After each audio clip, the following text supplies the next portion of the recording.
So we hear the pipes in the background. It must be time for the Penticton Scottish Festival. Enjoy!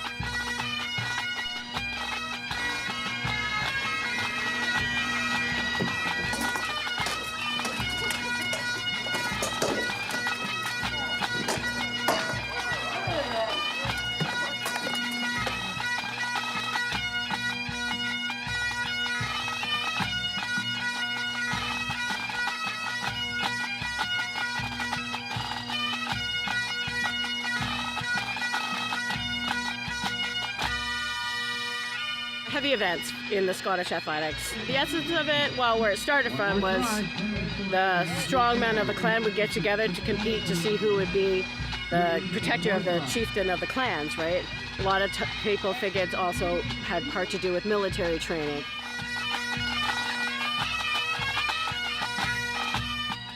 So over here we have weight over bar, or wob, which is like a 56 pound or a 28 pound. It's like doing a clean over your head. It's like a high jump bar behind you and you have to clear it. And we have sheaf, which is a pitchfork, and a 20-pound bag or a 10-pound bag, which you have to clear over your head. We have the caber, which is Gaelic for tree, which is the caber toss, which is the most popular with people. We have weight for distance, heavy and light, which is a ball with a chain on it and you spin for distance. We have two stones like shot put. One's much heavier with no forward movement. The open stone is like shot put. You can spin or shuffle. And we also have Scottish hammer, light and heavy, which you have Scottish hammer boots with spikes in them. You dig in the ground and you rotate the hammer around your body and release it.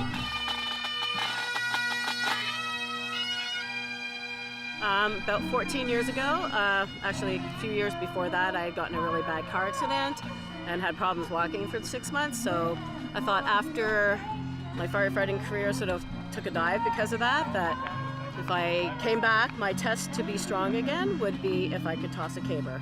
So I looked up where the Highland Games would be in my area, which was in Coquitlam. And I just showed up. There was no other female throwers, but I just threw all the guys' implements, and they said, stand here, throw this way, throw it over your head, throw it that way. Here's a tree, pick it up, toss it. So once I did that, I was kind of hooked, and now I actually run those games, so it's kind of full circle. And there's lots of women that compete now, so it's kind of come a long way there. But that's kind of how I got involved in the Highland Games. So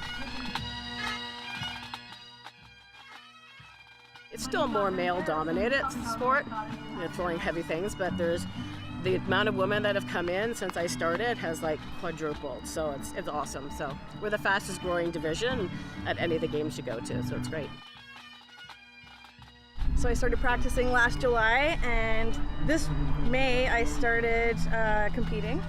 This is my third Highland Games. Yeah, kilts are not something that women are supposed to wear, but the games have become very inclusive, just like the rest of the world now. So women are allowed to do a lot of things that traditionally they weren't allowed. So here we are, sporting our kilts in the Highland Games. The men are really supportive. The women are even more supportive.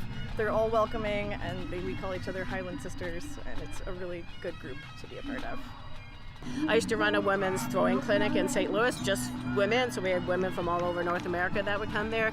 We'd just do clinics for them and a little competition, and I'm also the representative for the Scottish Masters Athletics International, so I'm the female coordinator for that. And yeah, I'm always trying to get women into our sport. If I see someone in a grocery store or someplace, hey, you look like you could throw, like, here's my card, give me a call, you know, like standing in the bank line, hey, you look like you might have done track, or from anywhere, like, doesn't matter your age, you could start throwing at 50, 40, 20, doesn't matter. Anybody, if I can throw, anybody can throw. So I just show up and give it a try. The worst is, you don't like it, you don't throw again. Pretty cool that I can, you know, at my age, I can flip the tree, right? How many people say they can flip a tree?